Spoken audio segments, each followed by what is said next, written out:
मित्रों, आजकल चर्चा द केरल स्टोरी की काफी चल रही है। केरल स्टोरी एक कहानी है सेक्सुअल प्रेडेटरी, एक्सप्लॉयटेशन और ऐसी प्रवृत्ति की। किसे पता था कि द केरल स्टोरी का एक प्रकार का अंश द आप स्टोरी में दिखाई देगा। The story of sexual abuse, predatory behavior, grooming, exploitation, etc., which we are seeing in the Kerala story. Some people are opposing it. I don't know why. But similar story will be seen, and today I have come out to do a press conference on what I call as the AAP story.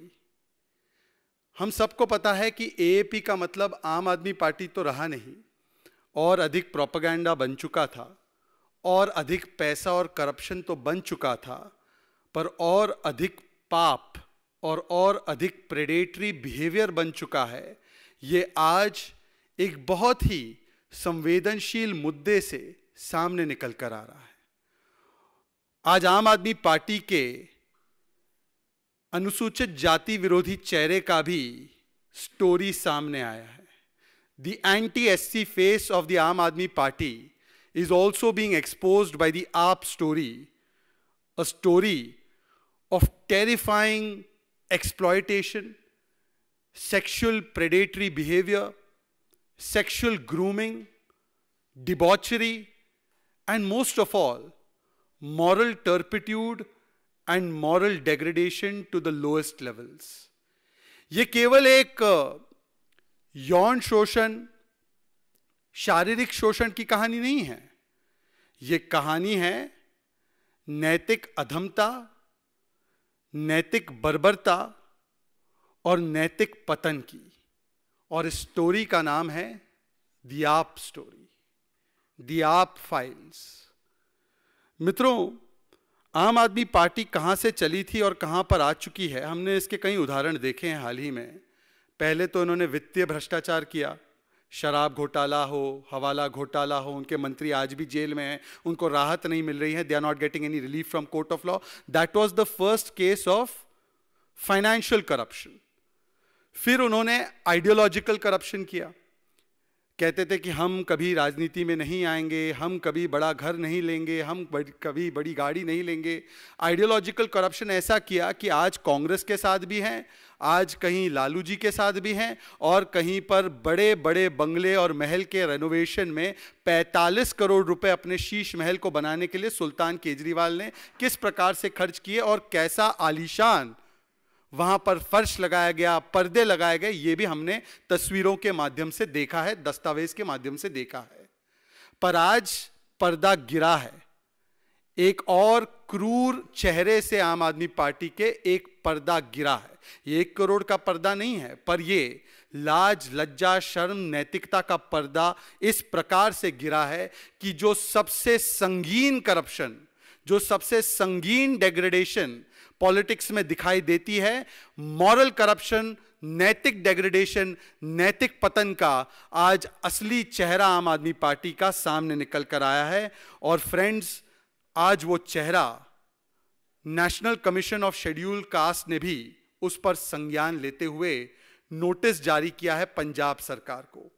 ये वो notice है जो NCSC ने जारी किया है पंजाब सरकार को, क्योंकि पंजाब सरकार के एक मंत्री, बहुत ही वरिष्ठ, बहुत ही, जिनका मैं कह सकता हूं अरविंद केजरीवाल और भगवंत मान के साथ घनिष्ठ संबंध है, food and civil supplies minister है, he is a heavyweight minister, Lal Chand Kataruchak, इनके खिलाफ SC कमीशन ने पंजाब की सरकार और पंजाब के DGP को नोटिस जारी किया है उनके इस आम आदमी पार्टी के story, the story of debauchery, story of sexual exploitation, story of predatory behaviour पर।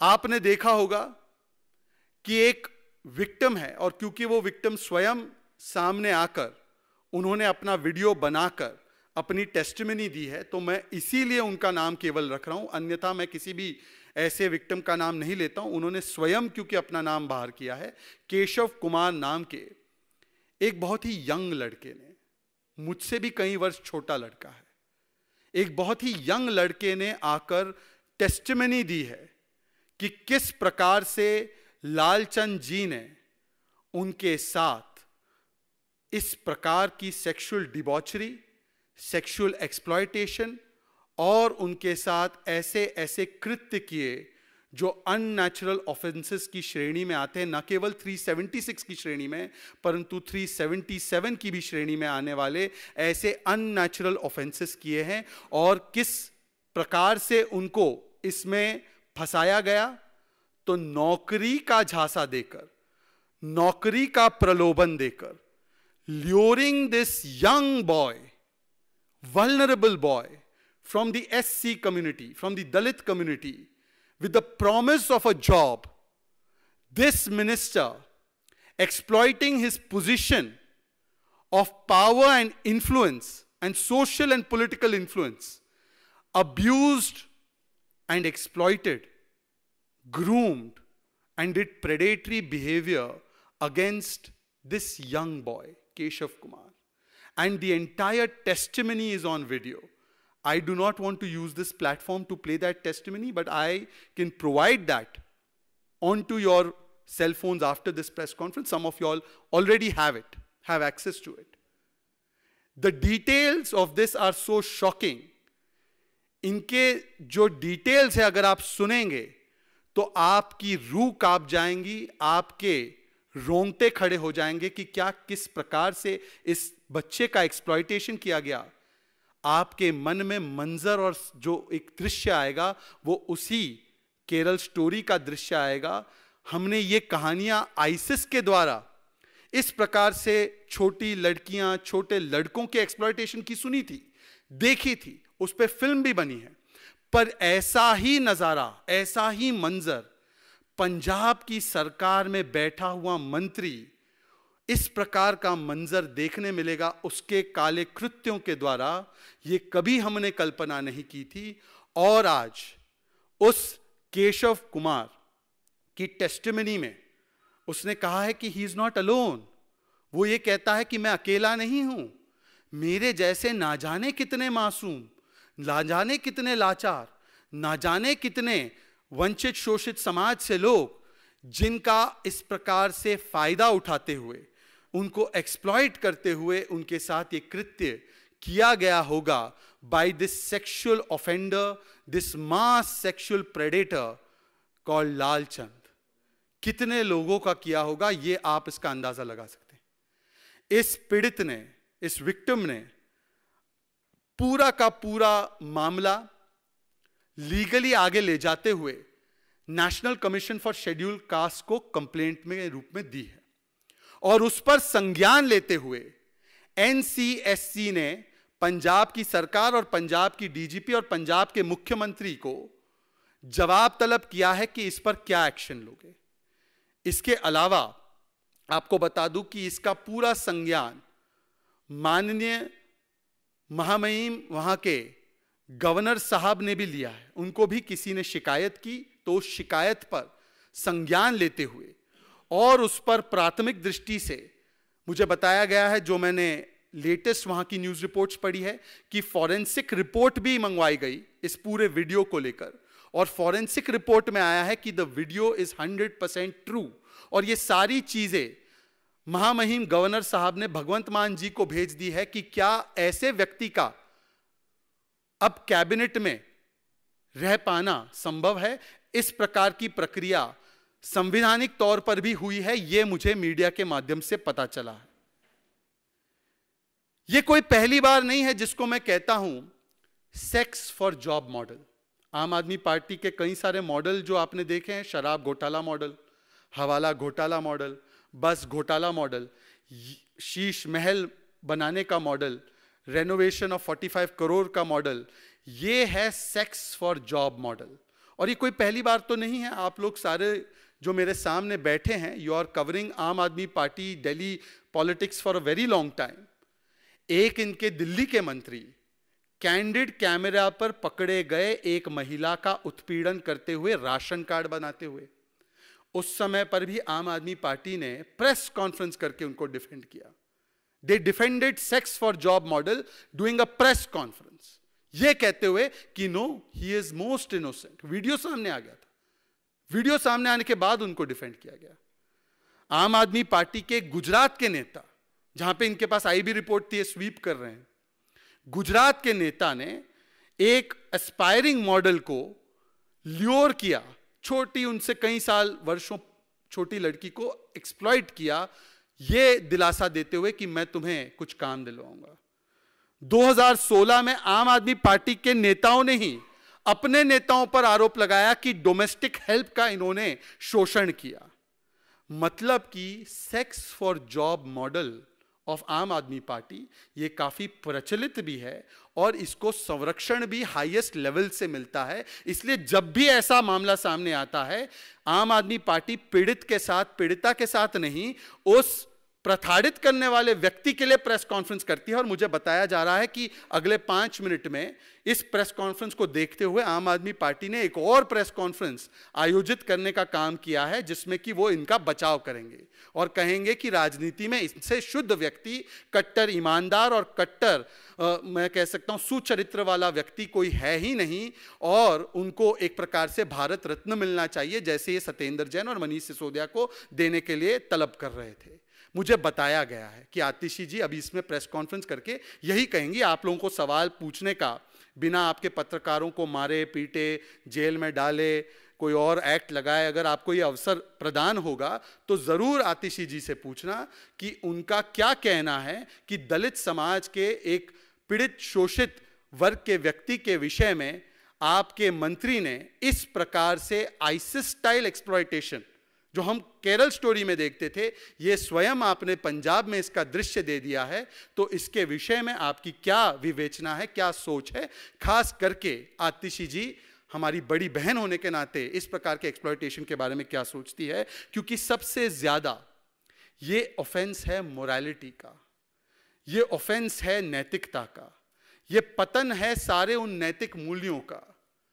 अपने महल को बनाने के लिए पेड़ तो काट ही रहे हैं, पर अपने इस सत्ता के महल को और ऊंचा करने के लिए किस प्रकार के मूल्यों की जड़ों को काटने का काम आम आदमी पार्टी कर रही है, दिन प्रतिदिन उसका एक प्रमाण सामने आ रहा है। और जब उनसे कहा जाता है, भगवंत मान जी से पूछा गया है कि भगवंत मान जी इस व्यक्ति पर आप कार्रवाई क्यों नहीं करते? गवर्नर साहब की तरफ से भी आया है, national commission of schedule caste से भी आया है और भारतीय जनता पार्टी की ओर से।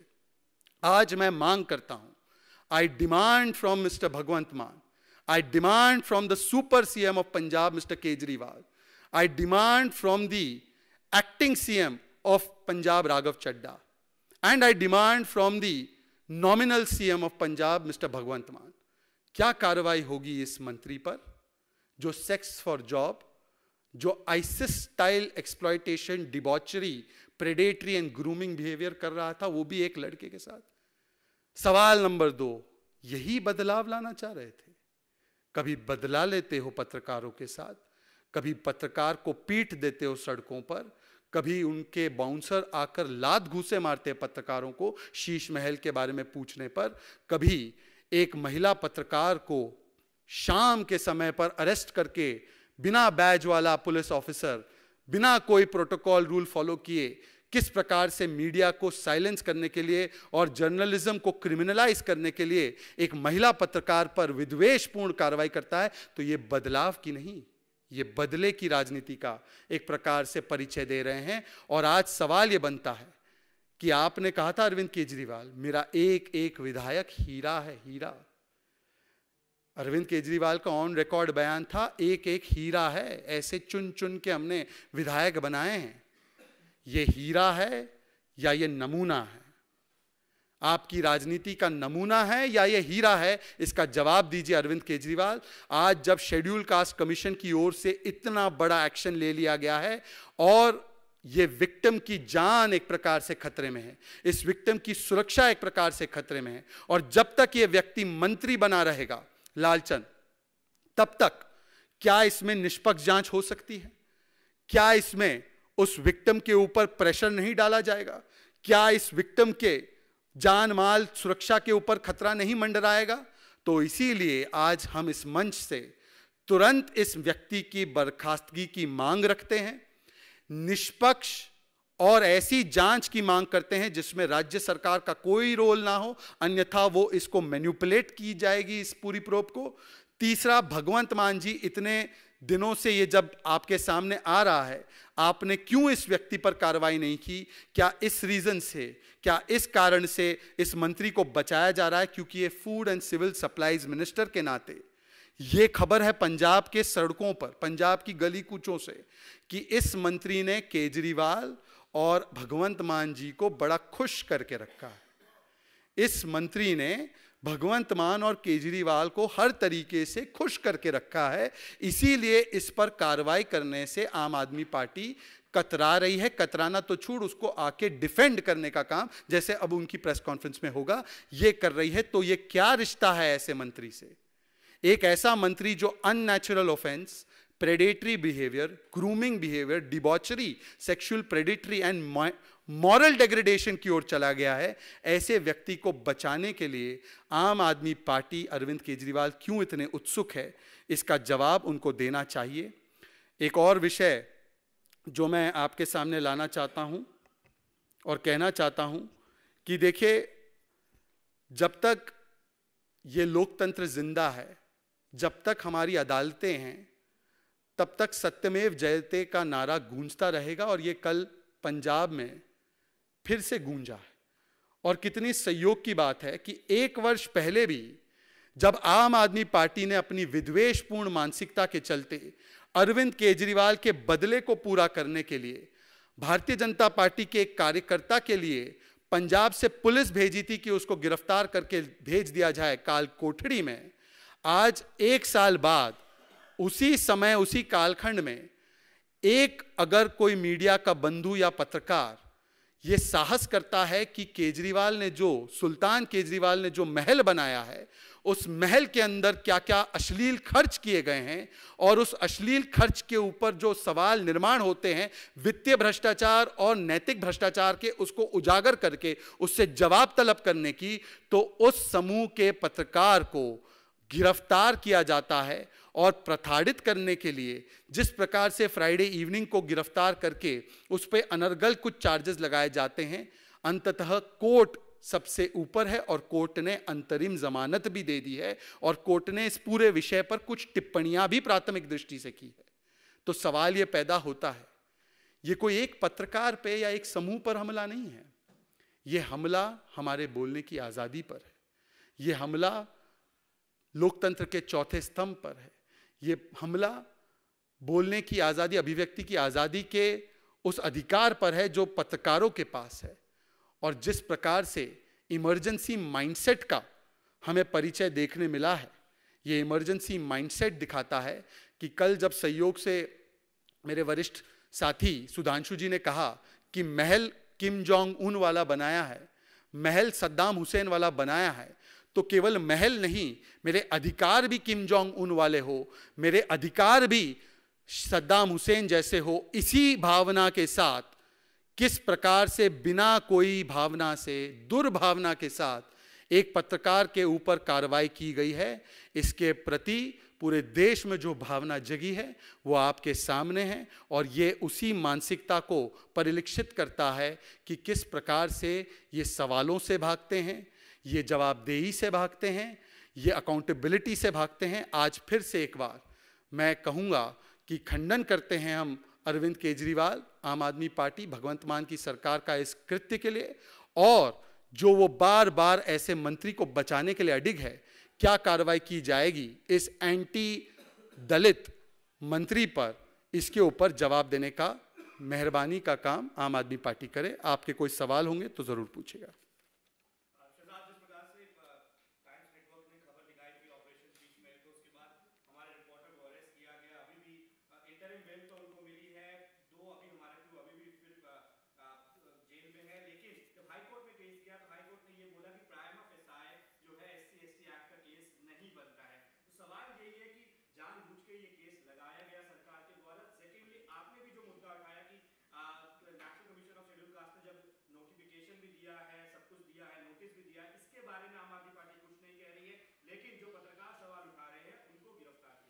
देखिए, मैं मेरिट्स ऑफ द केस पर नहीं जाऊंगा, पर जिसका अधिकार क्षेत्र है मेरिट्स ऑफ द केस में जाने का, अर्थात कल हाईकोर्ट का जो ऑर्डर आया है पैरा 4 में, having considered the submissions made by counsel for the parties and going through the FIR in this court at this stage is of prima facie view that this stage the offence under SC/ST Act 1989 is not made out। ये high court के order में है। मुझे लगता है कि high court का order ये हम सब के ऊपर है, और ये प्रथम दृष्टया अगर ये कह रहा है कि ये केस मेड आउट नहीं है, तो इसके ऊपर मुझे लगता है कि और किसी और के विवेक की जरूरत नहीं है। पर मैं एक दो चीजें पूछना चाहता हूं। जो ये लोग दलित समाज के लिए इतना बोल रहे हैं, एससी के लिए इतना बोल रहे हैं, तो मैंने आपके सामने वो नोटिस लाई है जिसमें कि एससी कमीशन ने जवाब तलब किया है केशव कुमार के साथ प्रताड़ना जो हुई है, लालचंद कटारुचक ने जो किया है, सेक्सुअल प्रेडेटरी बिहेवियर एक यंग एससी कम्युनिटी के लड़के के साथ, और वो भी कितने इसके विक्टिम्स होंगे इसी कम्युनिटी से हमें नहीं पता, there might be countless such victims. SC commission ने जो अब इस पे नोटिस जारी की है, आप बताइए कि क्या कार्रवाई की जाएगी इस मंत्री पर, क्या इसको बर्खास्त किया जाएगा, पॉइंट नंबर 1। इसके ऊपर जो अप्रोप्रिएट लीगल एक्शन है वो लिया जाएगा, और अगर इसमें निष्पक्ष जांच के आप पक्षधर हो तो निष्पक्ष जांच के लिए वहां की सरकार आदेश देगी, हाँ या ना, या इसको मैनिपुलेट करेगी। और एक चीज मैं आपको बता दूं, जो कल आप अपनी पत्रकार के बारे में बता रहे हैं, ये एक वन ऑफ इवेंट होता तो समझ में आता। ये श्रृंखला शुरू होती है जब एक पत्रकार उनसे शीश महल के बारे में पूछता है। हिमांशु जब उनको शीश महल के बारे में पूछते हैं तो उनको किस प्रकार से पीटा गया है पूरे देश ने देखा है। कुंदन ने जब उनको पूछा है तो किस प्रकार से उनकी प्रताड़ना की गई है, उसको पूरे देश ने देखा है। किस प्रकार से राकेश पांडे ने जब सवाल पूछा तो बाउंसर, मुख्यमंत्री के घर के बाहर बाउंसर होते, ये मैंने कभी नहीं देखा है, बाउंसर ने उठा उठा के उनको खदेड़ा है, ये पहली बार। और उस श्रृंखला में भावना नंबर 4 पे आती है जहां पर उसको जेल में ही डाल दिया। तो मुझे लगता है कि इससे स्पष्ट है कि ये बदलाव नहीं, ये आपका बदला है। ये शीश महल के डिस्क्लोजर के बस तुरंत बाद इस प्रकार का घटनाक्रम होना, ये बदला है, पत्रकारिता के खिलाफ बदला है, कोई एक व्यक्ति या समूह के खिलाफ नहीं है।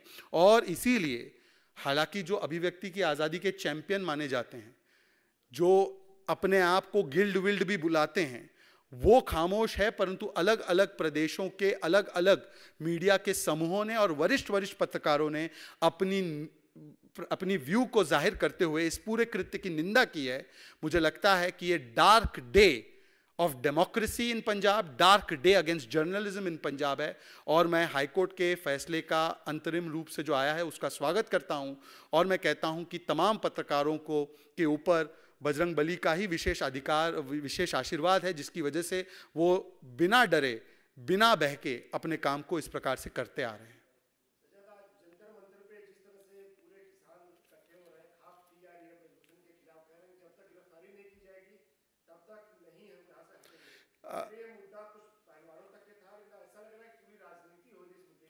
मुझे लगता है कि जो मामला कोर्ट के संज्ञान और कोर्ट के पटल तक पहुंच चुका है, इस पर मेरा रनिंग कमेंट्री देना, मुझे लगता है कोर्ट ने भी इसके विषय पे काफ़ी कुछ बोला है, तो मुझे लगता है कोर्ट के दायरे में जो है कोर्ट उस पर संज्ञान लेते हुए बोल रहा है। बाकी जो विषय है, देखिए मैं तो केवल इतना कहूँगा कि आज ये जो मंत्री पर, जिसकी आपकी स्टोरी लाइक आइसिस स्टोरी ये सामने आ चुकी है, इस पर क्या करते हैं आम आदमी पार्टी के मंत्री, नेता, लोग, नेतृत्व, अरविंद केजरीवाल, इसके ऊपर जरा प्रेस कॉन्फ्रेंस करे और हमें बताए कि उनका स्टैंड क्या होगा इस विषय पे।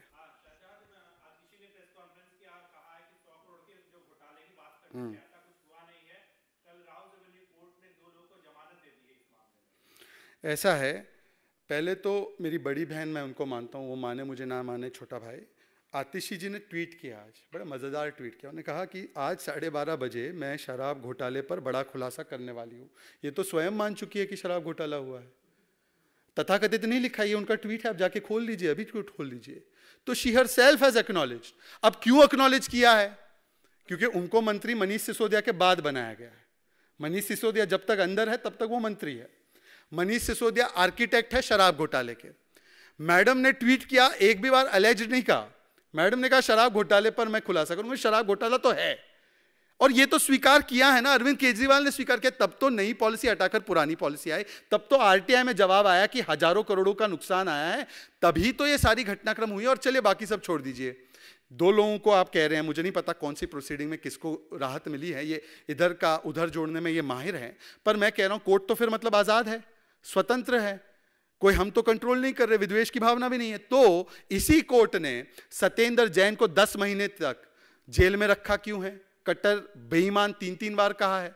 इसी कोर्ट ने मनीष सिसोदिया को ना सीबीआई ना ईडी कोर्ट से राहत मिली, उल्टा उसमें ऑब्जर्वेशन आया जिस पर मुझे ही प्रेस कॉन्फ्रेंस करने का मौका मिला था आप लोगों के सामने, कि आर्किटेक्ट और शराब घोटाला और 100 करोड़ रुपए घूस में लिए, अभी तक अनकॉन्ट्रडिक्टेड वो फाइंडिंग है कोर्ट का।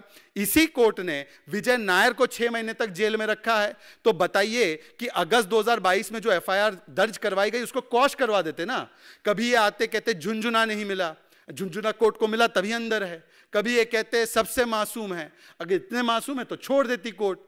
तो मुझे लगता है कि आतिशी जी आप इधर उधर की बातें ना करें, ये बताओ कि लालचंद को क्यों बचा रहे हैं? ऐसी क्या मजबूरी है, ऐसा क्या डील है, ये क्या रिश्ता है कि केजरीवाल जी और भगवंत मान एक पिछड़े जिसको कहा जाता है कि एक दलित एससी समाज से जिसका इतना उत्पीड़न करके वल्नरेबल समाज से एक आए हुए वल्नरेबल व्यक्ति को एक्सप्लॉइट करने वाले व्यक्ति को आप क्यों बचाने का काम कर रहे हैं? ऐसा क्या स्टेक है आपका इसमें, ऐसा क्या कनेक्शन है जिससे आप इनको बचा रहे हैं?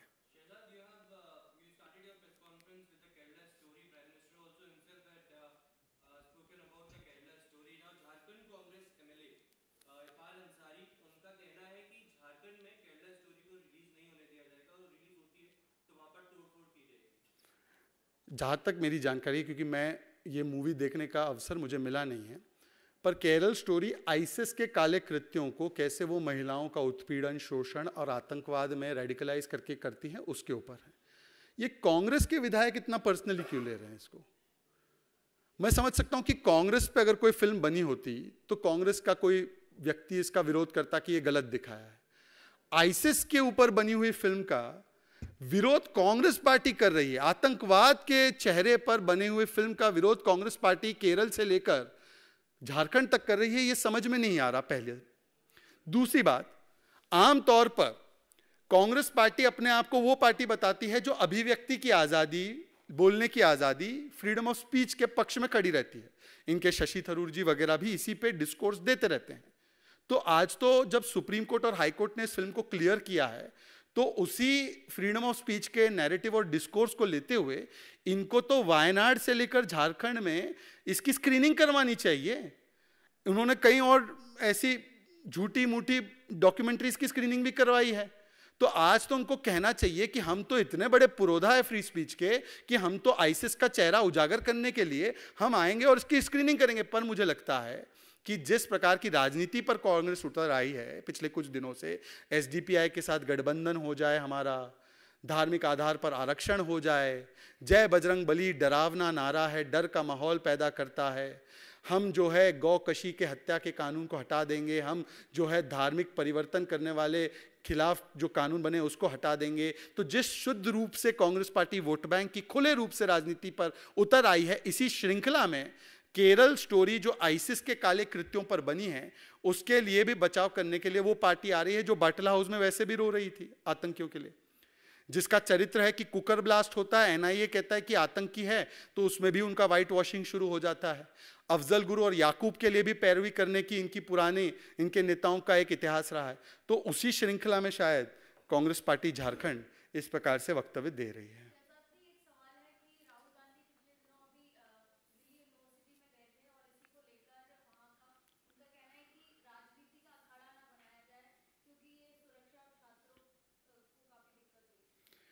Rahul Gandhi is a failure in Indian politics. He has failed in every political examination. जो भी पॉलिटिकल एग्जाम हुई है राहुल गांधी की, वो उसमें हमेशा फ्लंक होते हैं, एफ ग्रेड मिलता है, फेल होते हैं। तो राहुल गांधी को लगा कि जो मैं हमेशा फ्लंक होता हूँ, फेल होता हूँ, हमेशा मैं नापास होता हूँ, मैं अपने राजनीतिक करियर का ग्राफ उठाने के लिए डीयू के एक ऐसे शैक्षणिक संस्थान उसकी पवित्रता है, वो एक शिक्षा का मंदिर है, उसको राजनीति का अखाड़ा बना दूं ताकि मैं अपनी पॉलिटिकल एग्जाम में पास हो जाऊं और मैं एक्सप्लॉइट करूं इस विषय को. To pass his political examination, the biggest failure and the constant permanent failure of Indian politics, who has failed every political exam in his life, has decided to convert the institution of excellence and academics into a akhada of politics, and this is most unfortunate on 3 counts. पहला count ये है कि वो बिना बोले, बिना किसी कानून नियम का पालन किए चले गए. वो अपने आप को कानून नियम के ऊपर सोचते हैं. ये सोचते हैं इसीलिए, कभी आपने देखा है राहुल गांधी कानून तोड़ते हैं, उनको सजा भी होती है. ओबीसी विरोध में उन्होंने जो शब्दावली का इस्तेमाल किया, तो कांग्रेस पार्टी बोलती है कि कैसे इनको कन्विक्ट कर दिया, इनके लिए तो अलग कानून है. तो ये अपने आप को कानून के ऊपर समझना, वैसे ही डीयू के कानून और नियम के ऊपर समझना. डीयू का नियम हो जो हो, राहुल का निजाम अलग हो, राहुल का अलग निजाम है, तो अपने आप को कानून और रूल्स के ऊपर समझना. दूसरा, वो ऐसे समय पर जाते हैं जहां पर स्टूडेंट्स बेचारे, शायद लंच का समय था, लंच के समय पर उनकी अव्यवस्था होती है और वो खुद एक Z+ सिक्योरिटी के प्रोटेक्टी है. इसका मतलब उनके पास एक सिक्योरिटी कवर रहता है, क्योंकि उनके ऊपर एक सिक्योरिटी थ्रेट है, एक असेस सिक्योरिटी थ्रेट है. उनको कहीं पर भी जाना होता है, ही हैज टू इन्फॉर्म, क्योंकि वो जहां जाते हैं वहां पर भी सुरक्षा का एक अरेंजमेंट करना उनके लिए भी और इनके लिए भी ये अनिवार्य होता है. उसको भी बाईपास करना, मतलब कि सुरक्षा पे इतना बड़ा सवाल निर्माण करना हमारे स्टूडेंट्स के, आपकी राजनीति के लिए, छोटी मोटी राजनीति के लिए. और तीसरा, जिस प्रकार से राहुल गांधी को अब और कोई मंच नहीं दे रहा है, तो कहीं ना कहीं जाकर इस प्रकार से अपने आप को रेलेवेंट रखने के लिए, अपनी पॉलिटिकल फेल्ड एग्जाम को पास करने के लिए जो उन्होंने किया है, तो ये तीनों ही काउंट्स पर एक प्रकार से गलत है, निंदनीय है. प्रशासन डीयू के किसी ने और वहाँ के स्टूडेंट्स ने, मुझे जो आपकी रिपोर्ट से पता चला है कि उन्होंने शिकायत भी दर्ज की है. तो ये देखिए, हमेशा लॉ के खिलाफ काम करने की प्रवृत्ति कांग्रेस की बन चुकी है, राहुल गांधी की बन चुकी है. अगर कोई अन्य सवाल ना हो तो इस प्रेस वार्ता को यहीं समाप्त किया जाए. धन्यवाद.